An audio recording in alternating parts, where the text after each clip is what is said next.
Assalamualaikum warahmatullahi wabarakatuh. Sahabat Abah Safwan, kita jumpa lagi. Hari ini hari Jumat. Abah Safwan merasa sedikit agak menggelitik, kemudian terpanggil setelah melihat, kemudian membaca postingan-postingan berita-berita yang ada, baik siaran TV maupun Instagram, YouTube maupun WA, tentang kejadian musibah ya. Hampir se-Indonesia kenal ya siapa korbannya tersebut. Kecelakaan yang di daerah Surabaya. Kejadian ini sungguh tragis. Namun Abah Safwan berharap kejadian ini dapat memberikan perhatian, manfaat bagi kita yang belum terjadi.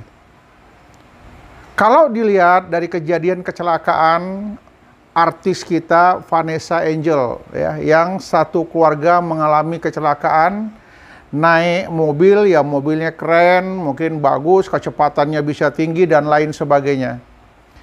Apa sih yang menyebabkan sampai demikian kejadiannya? Kenapa ini harus terjadi?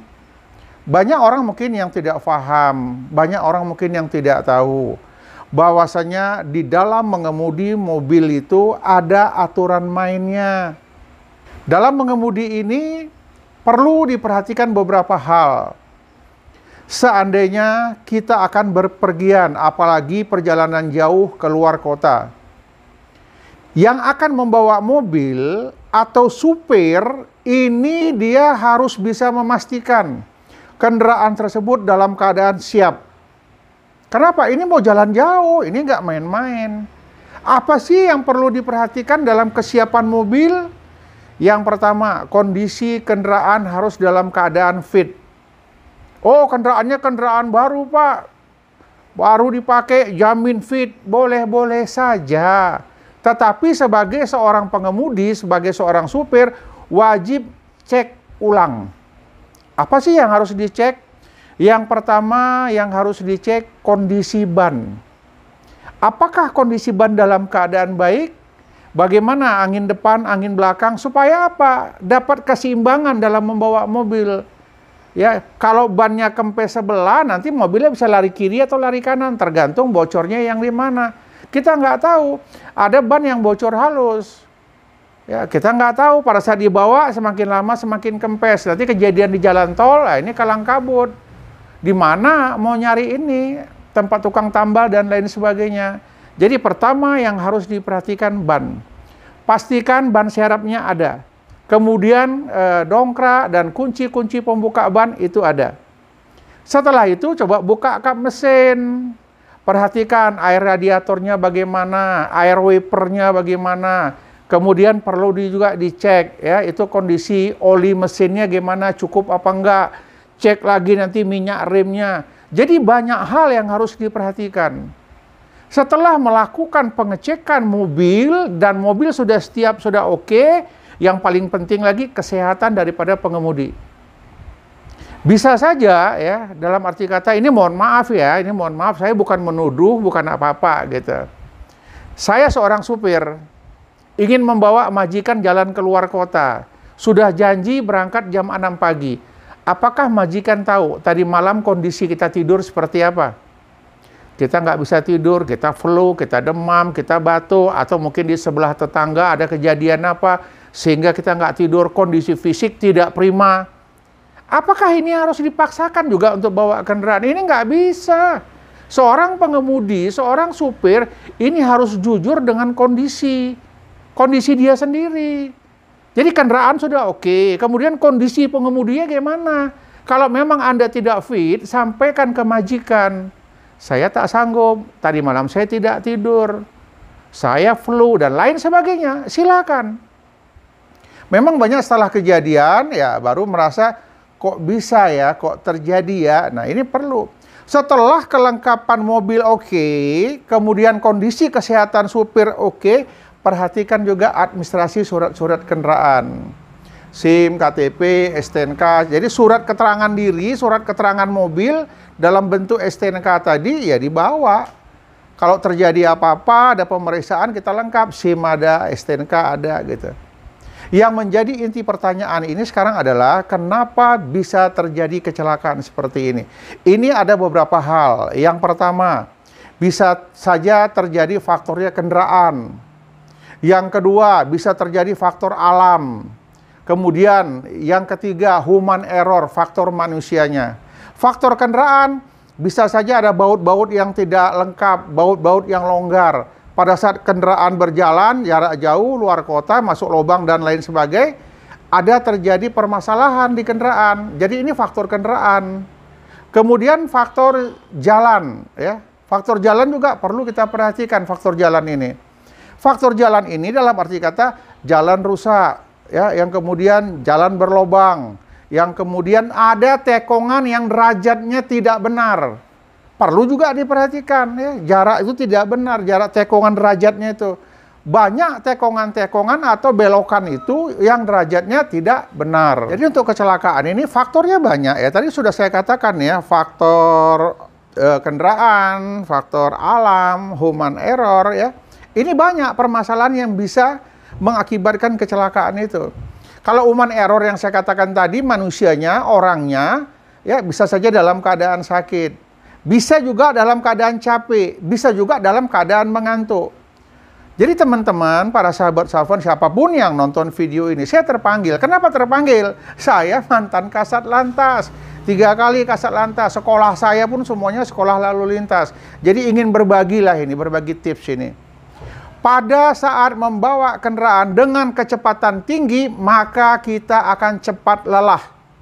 Loh, kenapa bisa? Kok bawa kecepatan tinggi, kok bisa cepat lelah? Pada saat membawa dengan kecepatan tinggi, yang pertama, sudut pandang semakin mengecil. Kemudian tingkat fokus lebih daripada yang biasanya. Jadi dia memeras energi, capeknya lebih. Pada saat kecepatan tinggi, ya, CO2 yang dikeluarkan dari knalpot lebih berbahaya daripada kecepatan yang biasa. Jadi banyak hal, yang biasa-biasa aja lah. Ya, dalam undang-undang sudah ada peraturan ketentuannya, ya. Di jalan tol itu harus kecepatan berapa. Kemudian, ya, inilah kadang-kadang, ya, maaf ini saya minta beribu maaf. Banyak orang-orang yang menggunakan jalan tol tidak tahu, tidak taat terhadap aturan. Pada saat dia mau memotong kendaraan lain, ambil kanan. Pada saat dia berjalan pelan, ambil sebelah kiri. Ini tidak. Banyak juga kendaraan yang sengaja tetap berjalan di kanan, tidak mau meminggir ke kiri. Ini salah besar, ya. Terutama ini, mohon maaf ini, daerah saya, Sumatera Utara. Itu banyak tol-tol yang ada masih bandel supir-supir. Bodoh apa nggak tahu, saya juga nggak ngerti. Ya, saya minta berharap petugas tol ya harus rajin patroli lah, PJR. Mengingatkan pemakai jalan.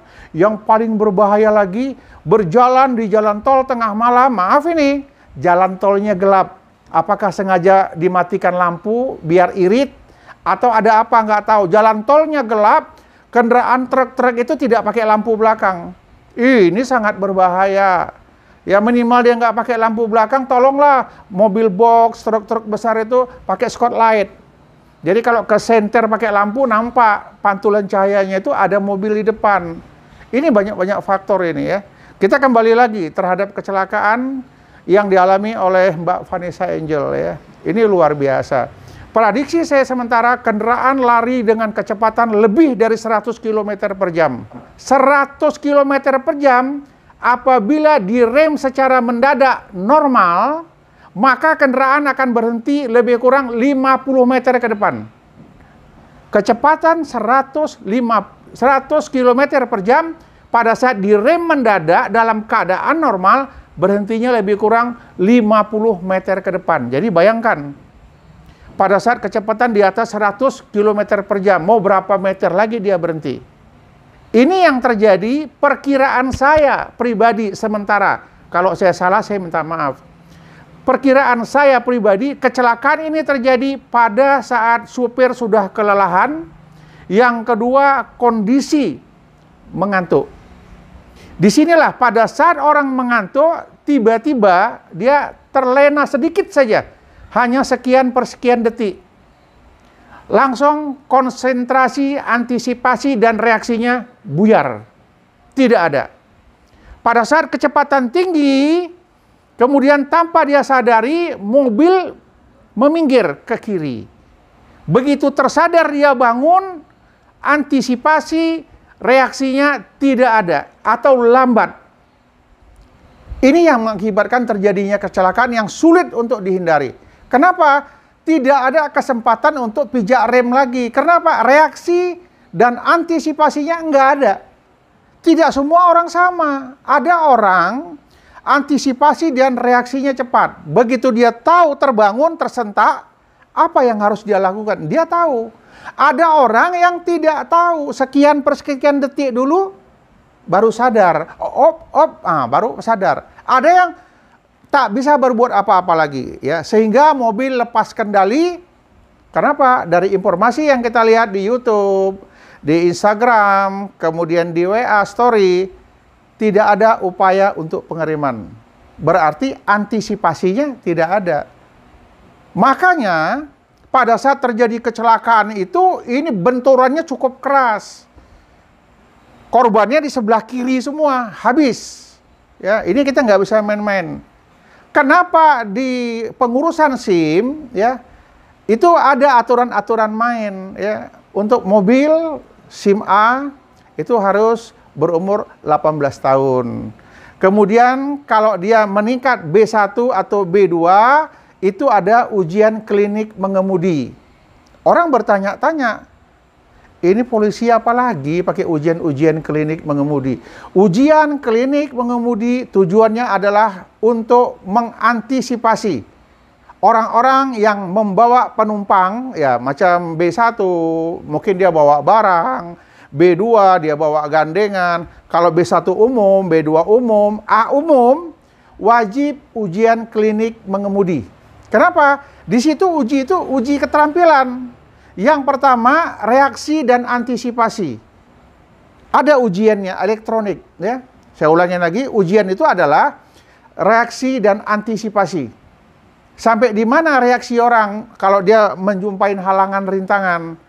Respeknya seperti apa? Tidak semua orang memiliki itu. Makanya dibuat ujian klinik mengemudi. Kenapa? Kalau dia sudah umum, A umum, B1 umum, B2 umum, ini membawa nyawa yang banyak. Dia angkutan umum, bawa ini. Kalau dia polos, ya, B polos, kemudian B2 polos, mungkin dia bawa alat berat. Alat berat ini kalau nggak betul-betul dijaga antisipasi reaksinya, dapat membahayakan kepada orang lain. Jadi dalam hal ini, saya ingin mengingatkan kepada kita semua, termasuk diri saya, di dalam mengemudi ini minimal, ya. Itu 3 jam ke 4 jam istirahatlah, berhenti. Turun dari mobil, berjalan, tenangkan diri, mungkin minum, ya mungkin mau putar lagu, tapi lagu yang betul-betul bisa membuat semangat kita muncul. Kalau terlalu capek, terlalu lelah, letih, bagus berhenti. Kenapa? Saya juga dulu pernah mengalami hal yang serupa. Jalan dari Medan menuju ke Sibolga. Pada saat itu mungkin mencapai titik letih, capek, dan mengantuk. Ya, daripada susah-susah, ikutin aja lah mobil yang depan gitu. Tarutung Sibolga jalannya menurun dan banyak belokan. Mungkin pada saat saya membawa kendaraan itu, saya terlalu lelah dan mengantuk. Tapi tidak tidur, mengantuk. Begitu mata terkedip sedikit, ternyata mobil yang depan ngerem. Saya mungkin mata saya tertutup. Antisipasi dan reaksi hilang. Akhirnya saya nyenggol mobil yang di depan. Ya untung nyenggolnya nyenggol pelan. Kecepatan tidak terlalu tinggi. Yang rusak ya mobil saya rusak. Yang saya tabrak mobil Jeep. Mobil Jeep nggak ada yang rusak. Dalam hal ini saya mengingatkan, ya, yang tadi, jika sudah letih, stop. Lebih bagus turun. Jika kamu seorang supir atau siapapun yang mendengar ini profesinya seorang supir, bawa majikan, sampaikan secara jujur ke majikan. Pak, mohon maaf Pak, saya sudah terlalu capek, saya letih, saya mengantuk Pak, mohon izin untuk istirahat sebentar. Saya yakin majikannya pun memberikan. Kemudian dalam berkendaraan, ya, terutama khususnya yang di jalan tol, jika lambat berjalan di sebelah kiri. Memotong kendaraan yang lain silahkan dari sebelah kanan. Kemudian atur kecepatan mobil. Ya.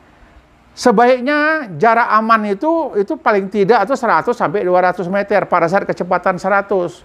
Kembali lagi tadi antisipasinya. Bayangkan kalau kita posisi jarak hanya 50 meter. ya, dengan kecepatan 100 km. Tiba-tiba mendadak yang depan berhenti, Anda pasti nyenggol, nabrak. Maka akan terjadi tabrakan beruntun di belakang. Paling baik di jalan tol adalah kecepatannya sesuai dengan ketentuan yang ada. Dan semuanya juga harus sama. Berarti bisa mengantisipasi kecelakaan. Tetapi kalau kecepatannya tidak beraturan, ini juga rawan. Saran untuk teman-teman pengemudi angkutan yang besar ya, bus, truk, ya, jika ada sedan yang mau motong, berikan kesempatan untuk sedan yang motong. Kenapa? Kecepatan sedan biasanya lebih.